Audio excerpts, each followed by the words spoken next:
महाभारत के विचित्र रहस्य जिन्हें शायद ही आप जानते हों। महाभारत के अद्भुत रहस्यों वाली यह वीडियो ज़रूर देखें। प्रिय मित्रों नमस्कार, आप सभी का हमारे YouTube चैनल डिवाइन सनातन धर्म में स्वागत है। आज हम आपको महाभारत के अद्भुत रहस्यों के बारे में बताएंगे। तो आइए शुरू करते हैं। हर योद्धा किसी न किसी का अवतार था या दिव्य पुत्र था। भगवान श्री कृष्ण विष्णु के अवतार थे तो बलराम शेषनाग के अंश थे। 8 वसुओं में से एक दिव नामक वसु ने ही भीष्म के रूप में जन्म लिया था। देवगुरु बृहस्पति ने ही द्रोणाचार्य के रूप में जन्म लिया था। अश्वत्थामा रुद्र के अंशावतार थे। दुर्योधन कलयुग का तथा उसके 100 भाई पुलस वंश के राक्षस के अंश थे। सूर्यदेव के पुत्र कर्ण, इंद्र के पुत्र अर्जुन, पवन के पुत्र भीष्म, धर्मराज के पुत्र युधिष्ठिर और 2 अश्विनी कुमारों नासत और दश के पुत्र नकुल और सहदेव थे। रुद्र के एक गण ने कृपाचार्य के रूप में जन्म लिया। द्वापर युग के अंश से शकुनी अरिष्टा के पुत्र हंस नामक गंधर्व ने धृतराष्ट्र तथा पांडु के रूप में जन्म लिया। सूर्य के अंश धर्म ही विदुर के नाम से प्रसिद्ध हुए। कुंती और माद्री के रूप में सिद्धि और धृतिका का जन्म हुआ।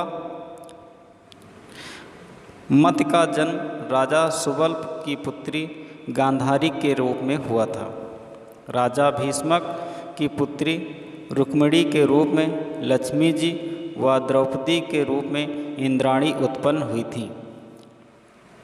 अभिमन्यु चंद्रमा के पुत्र वर्चा का अंश था।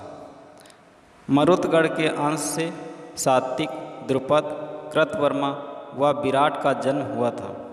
अग्नि के अंश से धृष्टद्युम्न व राक्षस के अंश से शिखंडी का जन्म हुआ था।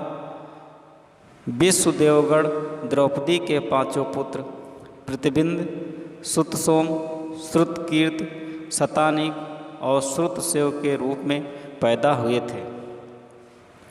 दानवराज विप्रचित, जरासंध व हिरण्यकश्यप शिशुपाल का अंश था। कालनेम दैत्य ने ही कंस का रूप धारण किया था। इंद्र की आज्ञानुसार अप्सराओं के अंश से 16,000 स्त्रियां उत्पन्न हुई थीं। विचित्र शक्तियों से संपन्न योद्धा सहदेव भविष्य में होने वाली हर घटना को पहले से ही जान लेते थे। बर्बरीक दुनिया के सर्वश्रेष्ठ धनुर्धर थे।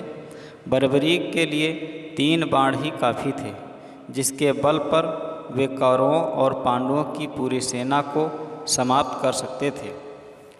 इसको लेकर श्री कृष्ण चिंतित हो गए और युद्ध के पहले ही उनसे उनका शीश दान में मांग लिया था और उन्होंने अपना शीश दान में देकर महाभारत युद्ध से अलग हो गए। संजय आज के दृष्टिकोण से वे टेलीपैथिक विद्या में पारंगत थे। कहते हैं कि गीता का उपदेश 2 लोगों ने सुना, एक अर्जुन और दूसरा संजय। गुरु द्रोणाचार्य के पुत्र अश्वत्थामा हर विद्या में पारंगत थे। वे चाहते तो पहले ही दिन युद्ध का अंत कर सकते थे, लेकिन कृष्ण ने ऐसा कभी होने नहीं दिया। कर्ण से यदि इंद्र ने कवच कुंडल नहीं लिए होते और यदि कर्ण इंद्र द्वारा दिए गए अपने अमोघ अस्त्र का प्रयोग घटोत्कच पर न करते हुए अर्जुन पर करता तो आज भारत का इतिहास और धर्म कुछ और होता। हालांकि कर्ण घटोत्कच पर अमोघ अस्त्र का प्रयोग नहीं करना चाहता था, लेकिन दुर्योधन के आग्रह करने पर कर्ण ने अमोघ अस्त्र का प्रयोग घटोत्कच पर किया था। कर्ण इसका प्रयोग अर्जुन पर करना चाहते थे। भीष्म में 1000 हाथियों का बल था। युद्ध में भीष्म से ज़्यादा शक्तिशाली उनका पुत्र घटोत्कच ही था। घटोत्कच का पुत्र बर्बरीक था। माना जाता है कि कद और काठी के हिसाब से भीमपुत्र घटोत्कच इतना विशालकाय था कि वह लात मारकर रथ को कई फीट पीछे फेंक देता था और सैनिकों को तो वह अपने पैरों तले कुचल देता था। शांतनु गंगा के पुत्र भीष्म का नाम देवव्रत था। उनको इच्छा मृत्यु का वरदान प्राप्त था। यह वरदान उनके पिता शांतनु ने उनको दिया था। दुर्योधन का शरीर वज्र के समान कठोर था, जिसे किसी धनुष या अन्य किसी हथियार से छेदा नहीं जा सकता था, लेकिन उसकी जांग श्री कृष्ण के कारण प्राकृतिक ही रह गई थी। जरासंध का शरीर 2 फाड़ करने के बाद पुनः जुड़ जाता था। तब श्री कृष्ण ने भीम को एक तिनके के माध्यम से इशारों में समझाया कि 2 फाड़ करने के बाद दोनों फाड़ को एक दूसरे की विपरीत दिशा में फेंक दिया जाए। महाभारत में ना तो कौरवों ने युद्ध लड़ा और ना ही पांडवों ने।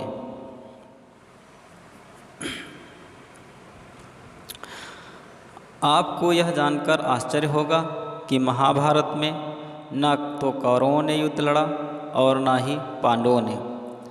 कौरव उसे कहते हैं जो कुरुवंश का हो। कुरुवंश के अंतिम योद्धा भीष्म ही थे, जो आजीवन विवाह न करने की प्रतिज्ञा ली थी। इस प्रकार भीष्म को कोई संतान नहीं हुई थी। धृतराष्ट्र के पुत्र कौरव और पांडु के पुत्र पांडु कहलाए, जबकि पांडु का कोई पुत्र नहीं था।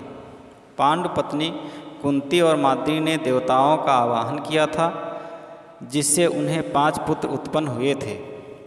दूसरी ओर 100 कौरवों का जन्म वेद व्यास की कृपा से हुआ। यह भी विदित हो कि वेद व्यास के पिता की कृपा से ही अंबिका से धृतराष्ट्र और अंबालिका से पांडु का जन्म हुआ, जबकि एक दासी से विदुर का जन्म हुआ। रहस्यमयी जन्म। महाभारत में किसी भी व्यक्ति का सामान्य रूप में जन्म नहीं हुआ। श्री कृष्ण का जन्म जहाँ कारावास में हुआ, बहुत कठिन परिस्थितियों में हुआ, वहीं उससे पूर्व भीष्म का जन्म गंगा की शर्त के उल्लंघन स्वरूप हुआ। भीष्म ने जब ब्रह्मचर्य की प्रतिज्ञा ले ली तो वंश को आगे बढ़ाने का संकट उत्पन्न हुआ। शांतनु की दूसरी पत्नी सत्यवती के 2 पुत्र हुए। इसमें जीवित बचे विचित्रवीर की 2 पत्नियां अंबिका और अंबालिका ने निगोद द्वारा अंबिका से धृतराष्ट्र और अंबालिका से पांडु और दासी से विदुर का जन्म हुआ। इसी तरह धृतराष्ट्र और पांडु को जब कोई पुत्र उत्पन्न नहीं हुआ तो फिर से यही वेदव्यास काम आए। अब आप सोचिए, इन्हीं 2 पुत्रों में से एक धृतराष्ट्र के यहाँ जब कोई पुत्र नहीं हुआ तो वेदव्यास की कृपा से ही 99 पुत्र और 1 पुत्री का जन्म हुआ। दूसरी ओर पांडु की 2 पत्नियां कुंती और माद्री थीं। दोनों से ही पांडु पुत्र उत्पन्न नहीं कर सके। तब कुंती ने क्रमशः धर्मराज, इंद्र और पवन देव का आवाहन किया तो युधिष्ठिर, अर्जुन, भीम उत्पन्न हुए। उसी तरह माद्री ने 2 अश्विन कुमारों का आवाहन किया तो उनसे नकुल और सहदेव उत्पन्न हुए। इसी तरह द्रौपदी का जन्म भी एक रहस्य ही है। कहते हैं कि उनका असली नाम यज्ञसेनी है। यज्ञसेनी इसलिए कि वह यज्ञ से उत्पन्न हुई थी। द्रौपदी नाम महाराज द्रुपद की पुत्री होने के कारण था। इसी तरह गौतम ऋषि के पुत्र सरद्वान और सरद्वान के पुत्र कृपाचार्य का जन्म भी एक रहस्य ही है। कृपाचार्य की माता का नाम नामपदी था। नामपदी एक देव कन्या थी। इंद्र ने सरद्वान को साधना से डिगाने के लिए नामपदी को भेजा था। देव कन्या नामपदी के सौंदर्य के प्रभाव से सावधान इतने काम पीड़ित हो गए कि उनका वीर स्खलित होकर एक सरकंडे पर गिर पड़ा। वह सरकंडा 2 भागों में विभक्त हो गया, जिसमें से एक भाग से कृप नामक बालक उत्पन्न हुआ और दूसरे भाग से कृपी नामक कन्या उत्पन्न हुई। यह कृप ही कृपाचार्य कहलाए। महर्षि भारद्वाज मुनि का वीर किसी द्रोणी यज्ञ कलश अथवा पर्वत की गुफा में स्खलित होने से जिस पुत्र का जन्म हुआ उसे द्रोण कहा गया।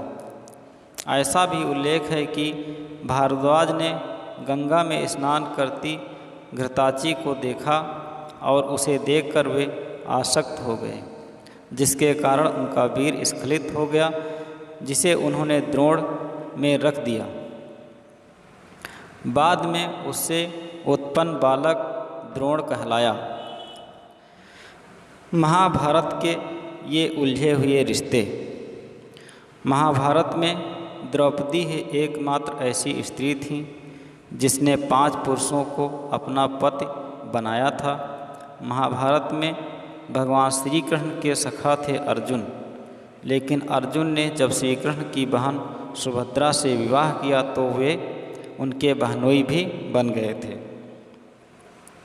श्री कृष्ण का अर्जुन से ही नहीं बल्कि दुर्योधन से भी करीबी रिश्ता था। कृष्ण और जामवंती के पुत्र साम्ब ने दुर्योधन की पुत्री लक्ष्मणा से विवाह किया था। इस तरह दुर्योधन और श्री कृष्ण दोनों एक दूसरे के समधी थे। अर्जुन और सुभद्रा के पुत्र अभिमन्यु की पत्नी वत्सला बलराम की बेटी थी। अभिमन्यु का एक विवाह महाराज विराट की पुत्री उत्तरा से भी हुआ था। भगवान श्री कृष्ण की 8 पत्नियों में से एक अवंत के राजा जयसेन की बेटी मित्रविंदा थी। पौराणिक मान्यता के अनुसार मित्रविंदा उनके बुआ की बेटी थी। एक रात के लिए जी उठे महान योद्धा। ऐसी मान्यता है कि महाभारत युद्ध में मारे गए सभी सूरवीर जैसे कि भीष्म, द्रोणाचार्य, दुर्योधन, अभिमन्यु, द्रौपदी के पुत्र कर्ण, शिखंडी आदि एक रात के लिए पुनर्जीवित हुए थे। यह घटना महाभारत युद्ध खत्म होने के 15 साल बाद घटित हुई थी। उस समय की बात है जब धृतराष्ट्र, कुंती, विदुर और गंधारी और संजय वन में रहते थे। वहाँ विदुर जी के प्राण त्यागने के बाद धृतराष्ट्र के आश्रम में महर्षि वेदव्यास आए।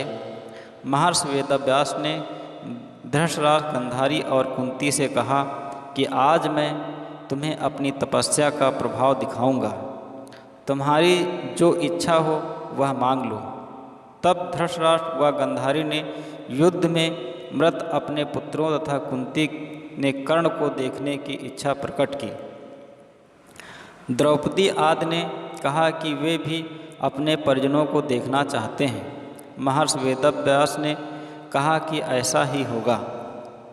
महर्षि वेदव्यास के कहने पर सभी गंगा तट पर एकत्रित हो गए और रात होने का इंतजार करने लगे। रात होने पर महर्षि वेदव्यास ने गंगा नदी में प्रवेश किया और पांडव व कौरव पक्ष के सभी मृत योद्धाओं का आवाहन किया। थोड़ी ही देर में सभी योद्धा प्रकट हो गए। महर्षि वेदव्यास ने धृतराष्ट्र व गंधारी को दिव्य नेत्र प्रदान किए। अपने मृत परिजनों को देख सभी के मन में हर्ष छा गया। सारी रात अपने मृत परिजनों के साथ बिताकर सभी के मन में संतोष हुआ। अपने मृत पुत्र, भाई, पतियों और अन्य संबंधियों से मिलकर सभी का संताप दूर हो गया। इस प्रकार वह अद्भुत रात समाप्त हो गई। युद्ध के बाद बचे हुए लोगों का क्या हुआ, यह भी एक रहस्य है। लाखों लोगों के मारे जाने के बाद लगभग 24,165 कौरव सैनिक लापता हो गए थे, जबकि महाभारत के युद्ध के पश्चात कौरवों की तरफ से 3 और पांडवों की तरफ से 15 यानी कुल 18 योद्धा ही जीवित बचे थे। युधिष्ठिर ने युद्ध के मैदान में ही सभी योद्धाओं का अंतिम क्रियाकर्म किया था। महाभारत की समाप्ति के बाद कृतवर्मा, कृपाचार्य, युयुत्स, अश्वत्थामा, युधिष्ठिर, अर्जुन, भीम, नकुल, सहदेव, श्री कृष्ण, सात्विक आदि जीवित बचे थे। इसके अलावा धृतराष्ट्र, द्रौपदी, गंधारी, विदुर, संजय, बलराम, श्री कृष्ण की पत्नियां आदि भी जीवित बचे थे।